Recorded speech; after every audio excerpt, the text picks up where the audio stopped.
Hello friends, welcome to I study. SSC staff selection commission की ओर से एक एग्ज़ाम कंडक्ट करवाया जाएगा। ये एग्ज़ाम होगा आप लोगों का सीजीएल का कंबाइंड ग्रेजुएट लेवल। सिंपली अगर आप लोगों ने ग्रेजुएशन कर रखी है तो आप लोग इसका फॉर्म भर पाएंगे। इसका फॉर्म कब से शुरू होगा ये मैं आप लोगों को बताऊंगा और कब से कब तक आप लोग इसका फॉर्म भर पाएंगे। ये क्या होता है, जो आप लोगों का कंबाइंड ग्रेजुएट लेवल का एग्ज़ाम होता है, इसके थ्रू जितने भी सेंट्रल गवर्नमेंट होती है उसकी जो वैकेंसी है वो भरी जाती है।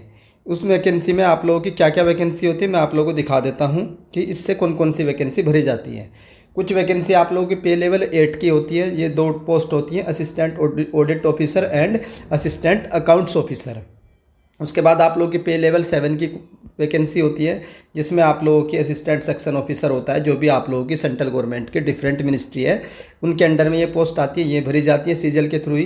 कुछ इंस्पेक्टर की पोस्ट होती है आप लोगों की। उसके बाद एक पोस्ट आती है आप लोगों की एक्साइज इंस्पेक्टर की। ये है आप लोगों की इंस्पेक्टर एक्साइज, सेंट्रल एक्साइज।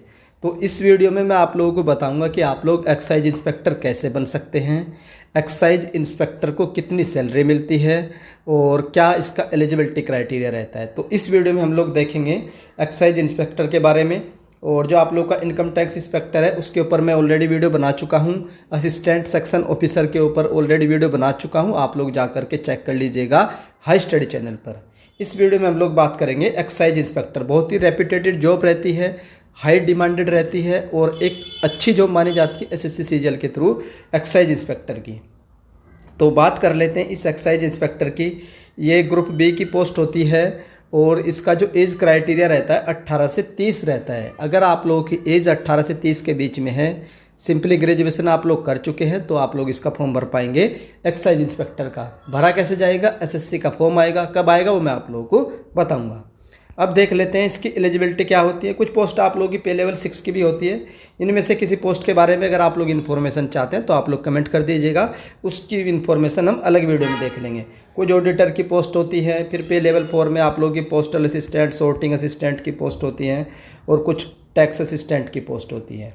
अब मैं आप लोगों को इसका एलिजिबिलिटी क्राइटेरिया दिखा देता हूँ कि एक्साइज इंस्पेक्टर बनने के लिए आप लोगों के पास क्या एलिजिबिलिटी होनी चाहिए। तो एलिजिबिलिटी देखते हैं। तो एलिजिबिलिटी आप लोग को यहाँ दिखाई देगी एसेंशियल क्वालिफ़िकेशन। एसेंशियल क्वालिफ़िकेशन कब देखी जाती है, जो भी फॉर्म भरने की अंतिम तिथि होती है उस तिथि को आप लोगों की एसेंशियल क्वालिफ़िकेशन देखी जाती है कि आप लोगों के पास उतनी क्वालिफ़िकेशन होनी चाहिए। ये डेट अभी क्या होगी, ये तो ओल्ड है, मैं अभी इसकी लेटेस्ट डेट दिखाऊंगा कि उस डेट तक आप लोगों के पास ग्रेजुएशन होनी चाहिए। तो ये तो आप लोगों की असिस्टेंट ऑडिट ऑफिसर की है, तो इसमें आप लोग एसेंशियल क्वालिफिकेशन डिज़ायरेबल, तो सिंपली ये आप लोगों से बैचलर डिग्री होनी चाहिए। ये जेएसओ का है, तो इसमें आप लोगों के मैथमेटिक्स होना चाहिए, 12th में 60% मार्क्स होने चाहिए। ये आप लोगों का स्टैटिस्टिकल का। तो इसमें हम देखेंगे, तो बाकी इसमें किसी में इंफॉर्मेशन नहीं दे रखी है। अब देखेंगे जितनी भी रिमेनिंग पोस्ट बचती हैं, ऑल अदर पोस्ट, उनके लिए क्या एलिजिबिलिटी क्राइटेरिया है। बैचलर डिग्री, सिंपली आप लोगों के पास बैचलर डिग्री होनी चाहिए। बैचलर डिग्री में आप लोगों के पास कुछ भी आपने कर रखा हो, बीए कर रखी हो, बीएससी कर रखी हो, या फिर बीटेक कर रखी हो, या फिर आप लोगों ने एमएससी कर रखी हो, बीकॉम कर रखी हो, या एमसीए, बीसीए, कुछ भी अगर आप लोगों ने कर रखा है सिंपली ग्रेजुएशन में, तो आप लोग इसका फॉर्म भर पाएंगे। कितनी भी परसेंटेज हो, परसेंटेज का ऐसा कोई क्राइटेरिया नहीं है कि हमारे ग्रेजुएशन में इतने परसेंटेज होने चाहिए, वो भी कोई क्राइटेरिया नहीं है। उसके बाद the candidate who appear in their final year of their graduation can also apply. एक बहुत अच्छी बात यह है, अगर आप लोग फाइनल ईयर में भी हैं और आपकी एज 18 से 30 है तो भी आप लोग फॉर्म भर पाएंगे सीजीएल का। आप एक्साइज इंस्पेक्टर बन सकते हैं, इनकम टैक्स इंस्पेक्टर बन सकते हैं, असिस्टेंट सेक्शन ऑफिसर बन सकते हैं, अभी भी समय है। अगर आप लोग फाइनल ईयर में भी हैं, आप लोग अपनी ग्रेजुएशन के अंतिम ईयर में भी हैं, तो भी आप लोग इसका फॉर्म भर पाएंगे। They must have essential qualification on a before cut off date. जो भी आप लोग की कट ऑफ डेट है उस तक आप लोगों का रिजल्ट आ जाना चाहिए। तो ये था आप लोगों का एलिजिबिलिटी से रिलेटेड क्राइटेरिया। अब मैं आप लोगों को इसकी सैलरी स्लिप दिखा देता हूँ। उसके बाद मैं आप लोगों को दिखाऊंगा कि एसएससी सीजीएल 2024 से एक्साइज इंस्पेक्टर की कितनी वैकेंसी आने वाली है। तो चलिए हम लोग इसकी सैलरी स्लिप देख लेते हैं फॉर मोटिवेशन पर्पज़। तो ये एक सैलरी स्लिप है एक्साइज इंस्पेक्टर की, inspector GST and central excise. तो एक्साइज इंस्पेक्टर की है, थोड़ी सी ओल्ड है सैलरी स्लिप, तो उससे आप लोगों को घबराने की ज़रूरत नहीं है। लेटेस्ट क्या बनेगी मैं आप लोगों को एक्सप्लेन कर दूंगा। तो चलिए देख लेते हैं डेजिग्नेशन क्या है इसका। इंस्पेक्टर है, तो जो भी इंस्पेक्टर की पोस्ट होती है वो लेवल 7 में जाती है, और लेवल 7 का जो बेसिक रहता है वो 44,900 इसका इनिशियल बेसिक रहता है जब आप लोगों की ज्वाइनिंग होती है। चलिए अब देख लेते हैं कि सैलरी किस तरीके से काउंट होगी। सबसे पहले क्या होता है, आप लोगों को एक बेसिक पे दिया जाता है, मूल वेतन होता है जिसको बेसिक पे होता है। तो ये कितना मिलेगा आप लोगों को, 44,900 मिलेगा। उसके बाद उस बेसिक पे पर, मूल वेतन पर आप लोगों को कुछ भत्ते अलाउंसेस दिए जाते हैं। वो क्या क्या भत्ते होते हैं, सबसे पहले महंगाई भत्ता, डियरिंग अलाउंस होता है, फिर HRA अलाउंस होता है, उसके बाद आप लोगों का TPT अलाउंस होता है। 3 प्रकार के अलाउंस दिए जाते हैं।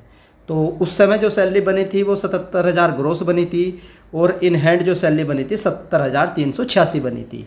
अब मैं करंट के पर्सपेक्टिव एज ऑफ नाउ जून 2024 के हिसाब से आप लोगों को एक सैलरी स्ट्रक्चर बना के दिखा देता हूं कि आप लोगों को कितनी सैलरी मिलेगी अगर आप लोग एक्साइज इंस्पेक्टर बनते हैं 2024 जो सीजल आएगा उसके माध्यम से।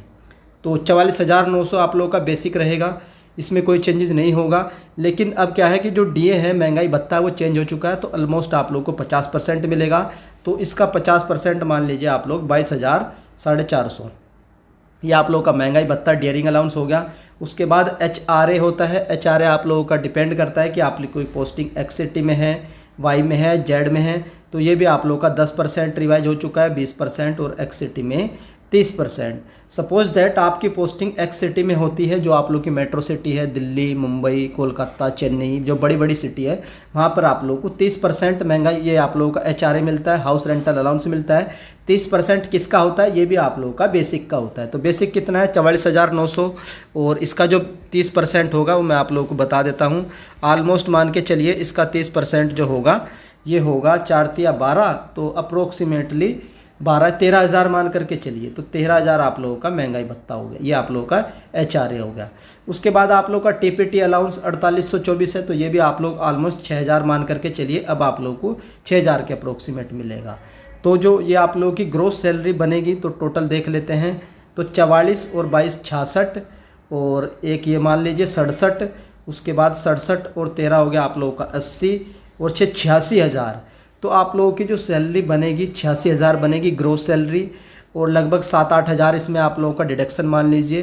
तो लगभग 78 के अप्रोक्सीमेटली आप लोगों की इन हैंड सैलरी आएगी अगर आप लोग एक्साइज इंस्पेक्टर बनते। कितने, 78,000। सैलरी देख लीजिए आप लोगों की कितनी सैलरी है, एक अच्छी खासी सैलरी है। इससे आप लोगों को एक मोटिवेशन मिलेगा कि आप लोगों के पास 2-3 जो महीने रह चुके हैं सीजल 2024 की प्रिपरेशन करने के लिए, उनमें आप लोग अपनी जान झोंक दीजिए, पूरी मेहनत करिए, प्रैक्टिस सेट सोल्व करिए, PYQ सोल्व करिए, डेली प्रैक्टिस करिए, मॉक लगाइए, जिस भी तरीके की आप लोग पूरी मेहनत कर सकते हैं 2 महीने में कर डालिए, ताकि आप लोग एक इंस्पेक्टर बन जाए सेंट्रल गवर्नमेंट की जॉब में। तो ये थी सैलरी स्लिप इसकी, सिर्फ मोटिवेशन के पर्पज़ से आप लोगों को ये वीडियो बनाई है। अब मैं आप लोगों को दिखा देता हूँ SSC सीजल 2024 के कैलेंडर के अकॉर्डिंग कि आप लोगों का सीजल 2024 का फॉर्म कब तक आएगा। उसके बाद हम 2024 से एक्साइज इंस्पेक्टर की कितनी वैकेंसी आएगी वो भी देखेंगे। तो ये आप लोगों का SSC की तरफ से जो कैलेंडर जारी किया जाता है 2024-25 के लिए, ये कैलेंडर है, तो इसको देख लेते हैं हम। इसमें हम लोग बात करेंगे जो सीजल का एग्ज़ाम है वो कब आने वाला है। तो कंबाइंड ग्रेजुएट लेवल का जो एग्ज़ाम है आप लोगों का 11 जून को आप लोगों का नोटिफिकेशन आएगा, और 10 जुलाई तक आप लोग इसका फॉर्म भर पाएंगे। तो 10 जुलाई को ही आप लोगों की जो कट ऑफ डेट रहने वाली है वो 10 जुलाई रहेगी। 10 जुलाई तक आप लोगों के पास एसेंशियल क्वालिफिकेशन से रिलेटेड जो भी हैं सारे सर्टिफिकेट होने चाहिए। ग्रेजुएशन अगर आप लोग की 10 जुलाई तक कंप्लीट हो जाती है तो आप लोग इसका फॉर्म भर पाएंगे, अगर आप लोग फाइनल ईयर में भी हैं।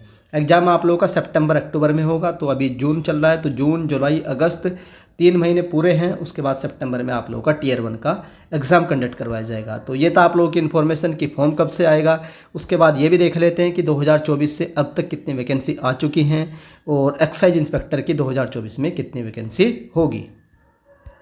तो ये एक चार्ट है जो RTI के माध्यम से बनाया गया है। तो जितनी भी इन्फॉर्मेशन RTI के थ्रू मिली है कि किस किस डिपार्टमेंट में किस पोस्ट की कितनी वैकेंसी खाली है, तो जो भी RTI के रिप्लाई आए हैं 31 मई 2024 तक, तो उनको कंपाइल करके बनाई गई है। तो टोटल वैकेंसी इसमें जो है वो मैं आप लोग को दिखाऊंगा।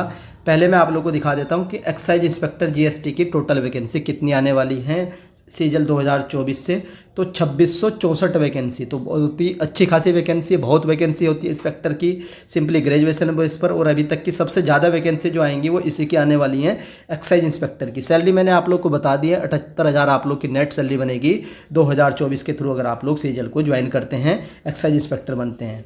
तो ये कैटेगरी वाइज वैकेंसी आप लोग चेक कर सकते हैं, ये आरटीआई के माध्यम से वैकेंसी निकली है। अभी तक जो टोटल वैकेंसी सीजल 2024 से के द्वारा जो आरटीआई के माध्यम से रिपोर्ट की जा चुकी है 15,350 आ चुकी है। तो कोई बड़ी बात नहीं है, ये वैकेंसी आप लोगों की 20,000 प्लस चली जाए या 20 से 25 के बीच में भी जा सकती हैं, तो कोई बड़ी बात नहीं है। जैसे जैसे आरटीआई के रिप्लाई आते रहेंगे तो आप लोगों की वैकेंसी जो है वो इंक्रीज होती रहेंगी। अभी ये अनऑफिशियल डाटा है, ऑफिशियल डाटा भी आप लोगों के पास जल्दी आ जाएगा, जो सीजीएल के थ्रू जो नोटिफिकेशन आएगा उसमें मेंशन रहेगा कि टोटल वैकेंसी कितनी रहेगी।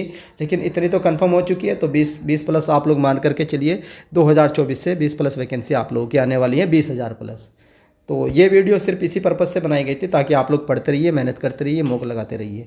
और जल्दी मैं आप लोगों के लिए सीजल 2024 की स्ट्रैटेजी वाली वीडियो अपलोड करूंगा, उस पर काम कर रहा हूँ। एक बेहतरीन स्ट्रैटेजी देखेंगे लास्ट के 2-3 महीने में आप लोगों को कैसे क्रैक करना है, क्योंकि मैं खुद सीजल 2022 क्रैक कर चुका हूँ। तो उसके बेस पर ही मैं आप लोगों को गाइड करूँगा कि 2024 की प्रिपरेशन कैसे करनी चाहिए। आप लोगों के कोई भी डाउट रह जाते हैं, बुक्स कौन सी पढ़नी चाहिए, मॉक्स कौन से देने चाहिए, पीडीएफ कहाँ से मिलेगी, अगर आप लोग का जेन्युइन डाउट है तो आप लोग कमेंट कर दीजिए, वो डाउट आप लोग का कमेंट सेक्शन में क्लियर हो जाएगा। और बाकी अगर आप लोग को वीडियो अच्छी लगती है तो वीडियो को लाइक कर दीजिएगा। चैनल पर फर्स्ट टाइम विजिट कर रहे हो तो चैनल को सब्सक्राइब कर लो, बेल आइकन को ऑन रख लीजिए। तो वीडियो देखने के लिए धन्यवाद, थैंक यू।